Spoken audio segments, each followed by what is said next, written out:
The wilderness station on Kavara 7 sat like a stubborn tooth in the jaw of an untamed world. Dr. Sarah Chen had chosen this posting specifically because it was remote, dangerous, and utterly disconnected from the politics that had consumed Earth's scientific community. She wanted to study alien ecosystems without committees breathing down her neck. What she hadn't planned for was falling in love with a fellow researcher, having a child, and then losing her partner to a shuttle malfunction 3 years later. Now Sarah lived alone with her daughter Emma in a reinforced habitat, surrounded by forests that wanted them dead. Kavara 7's evolution had taken a particularly aggressive turn. Nearly every species above the size of a house cat possessed venom, razor-sharp natural weapons, or predatory instincts that made Earth's most dangerous animals look like lazy house pets.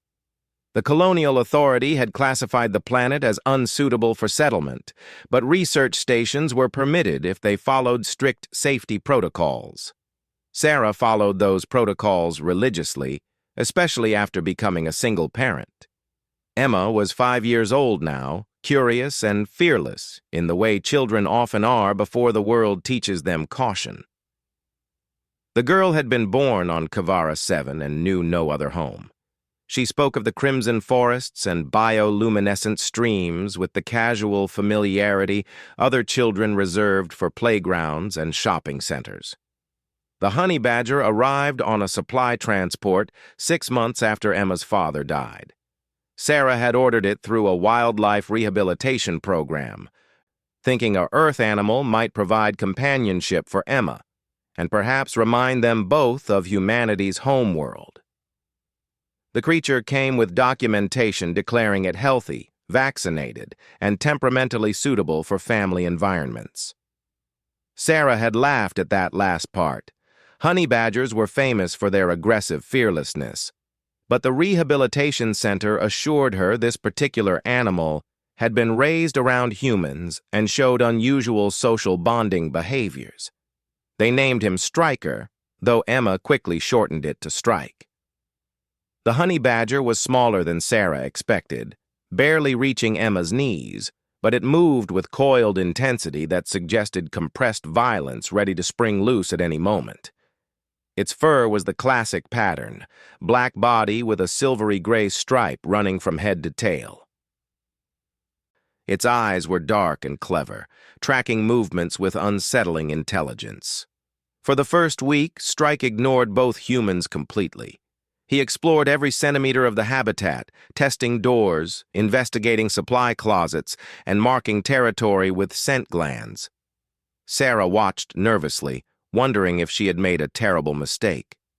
But on the 8th day, Emma approached the honey badger while it was eating, and instead of the aggressive response Sarah feared, Strike simply shifted to make room. The girl sat beside him, chattering about her day, while the animal continued its meal.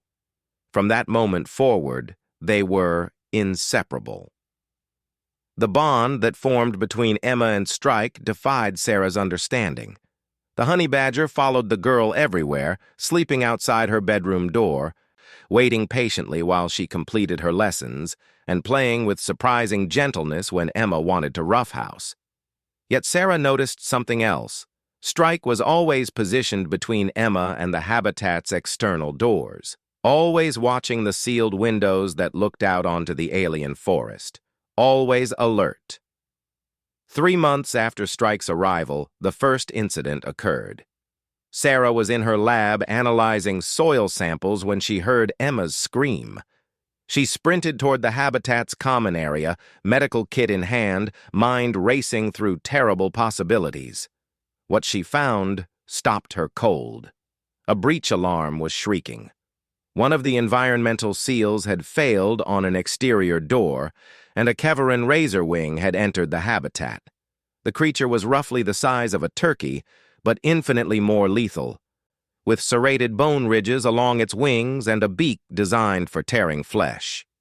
It had cornered Emma against a wall, wings spread in threat display, that horrible beak clicking as it prepared to strike.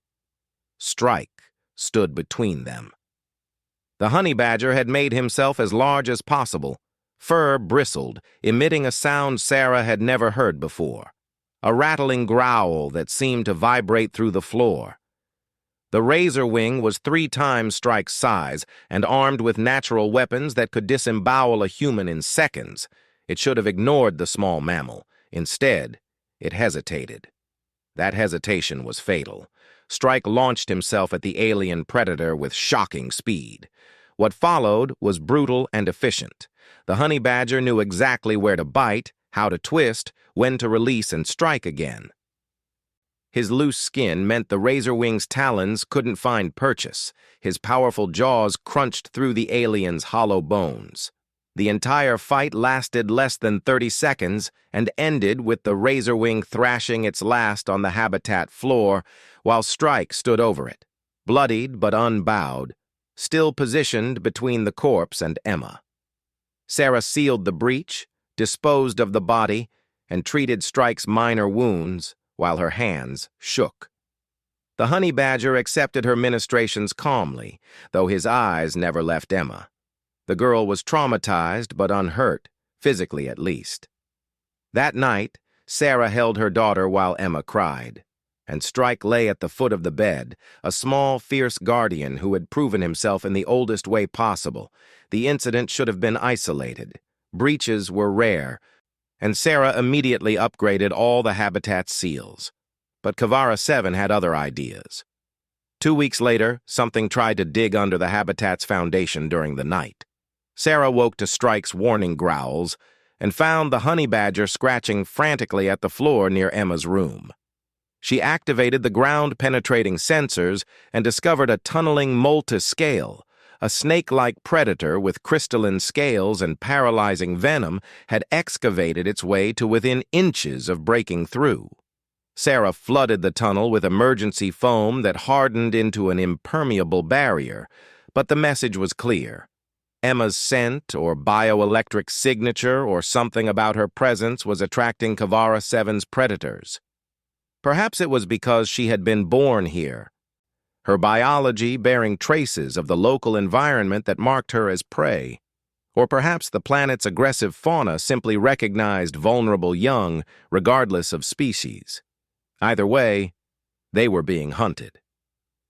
Strike seemed to understand this better than Sarah. The honey badger stopped sleeping, or rather, Sarah never caught him actually asleep anymore. He dozed in fitful bursts, always with one eye cracked open, always oriented toward potential threat vectors.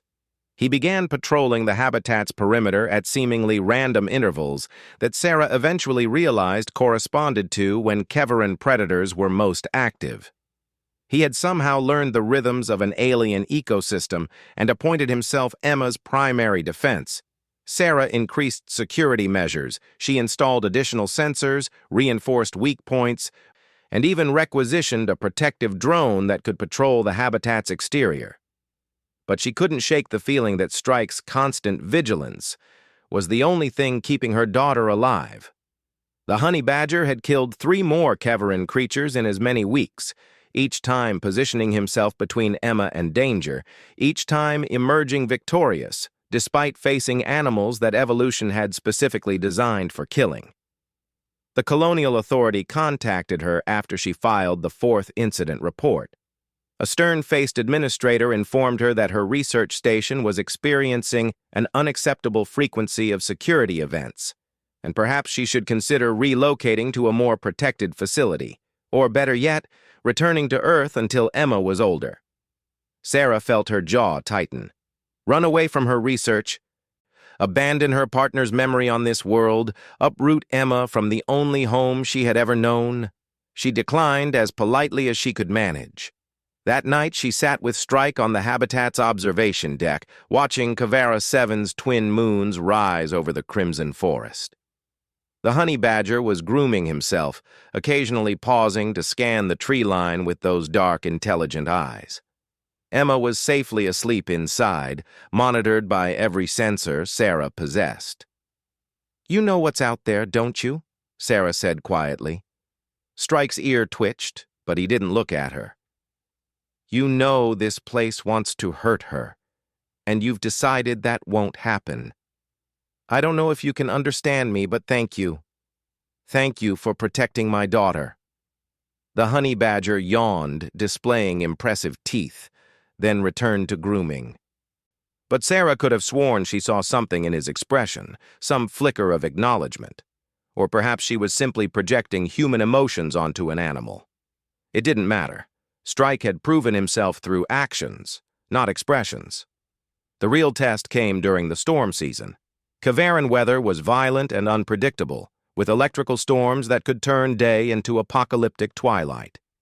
Sarah had weathered 2 storm seasons before, but never with a child who was apparently broadcasting "come eat me" signals to every predator within sensory range. She stocked emergency supplies, double-checked all systems, and tried not to think about the fact that during storms, Kavaran animals often sought shelter in any structure they could find, including human habitats. The first major storm hit on a night when Emma couldn't sleep. The girl was frightened by the lightning that turned the world strobing white and the thunder that shook the habitat's walls. Sarah held her in the common area singing soft songs while rain hammered the reinforced windows. Strike sat apart from them, absolutely still, staring at the main entrance. The honey badger's posture changed 30 seconds before Sarah's sensors detected the breach. His body tensed, his head lowered, and that rattling growl began building in his chest. Then the alarms shrieked and Sarah's blood turned to ice. Something had forced open the main airlock, something big. A thorn bear shambled into the habitat, shaking rainwater from its 6-inch quills. The creature was the size of a grizzly, covered in those poisoned spines, with jaws that could bite through metal. It was an apex predator that normally avoided human structures, but the storm had driven it to seek shelter, and now it had found warm prey trapped inside. Sarah grabbed Emma and ran toward the panic room, a reinforced closet designed for exactly this situation. But the thorn bear was between them and safety, and it had already spotted them. It roared, displaying rows of grinding teeth, and charged. Strike hit the thorn bear like a furry missile. The honey badger was less than 1/10 of the alien predator's size, but he knew where to strike. He went for the eyes first, climbing the thorn bear's face with impossible agility, claws finding purchase between quills, jaws snapping at vulnerable tissue. The thorn bear howled and tried to shake him off, but Strike's loose skin and determination made him almost impossible to dislodge. Sarah got Emma into the panic room and sealed the door, then immediately overrode it to crack it open again. She couldn't leave Strike alone out there. She grabbed an emergency plasma cutter from the wall mount and prepared to help however she could. But when she looked back at the fight, she realized the honey badger didn't need her help. Strike had blinded the thorn bear and was now systematically destroying the creature's ability to function. He bit through tendons, ripped at joint connectors, and dodged the creature's increasingly desperate attempts to crush him. The honey badger was covered in blood, some of it his own, but he fought with mechanical precision. This wasn't rage or fear. This was a calculated dismantling of a threat. The thorn bear finally collapsed, whimpering, unable to rise. Strike stood over it for a moment, then delivered a precise killing bite to the base of its skull. The alien predator shuddered and went still. Only then did the honey badger turn toward the panic room, where Emma watched with wide eyes through the reinforced window. Strike limped toward them, leaving bloody paw prints on the floor.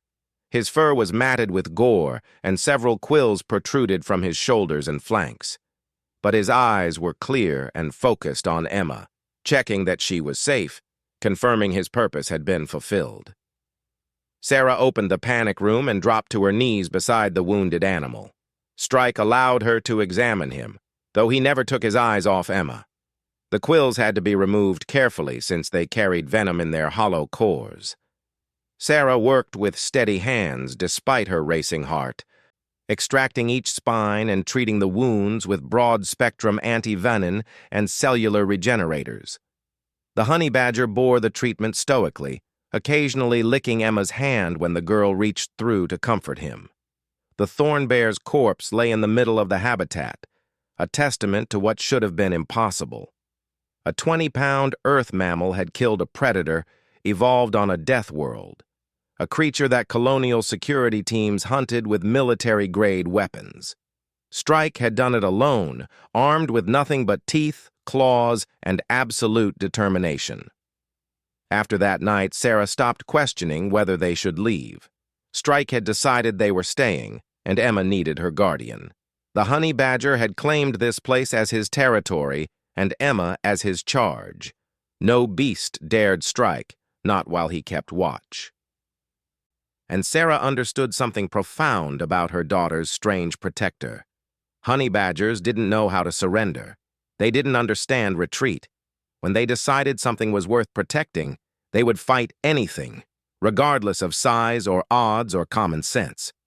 Over the following months, Strike killed a crested tunneler that breached the habitat's water system, drove off a pack of blade-tail scavengers that tried to overwhelm him through numbers, and even faced down a juvenile sky shrike that crashed through a window during a feeding frenzy. Each time, he positioned himself between Emma and danger. Each time, he emerged victorious, though not always unscathed. Sarah kept detailed medical records and was amazed at the honey badger's resilience. His healing factor bordered on supernatural, and injuries that would have crippled other animals seemed to barely slow him down. Emma grew older and more aware of how special her guardian was. She stopped taking Strike for granted and began helping Sarah care for him, learning to clean wounds and check for parasites. The girl understood that this small, fierce creature loved her in the most primal way possible. He would die for her without hesitation.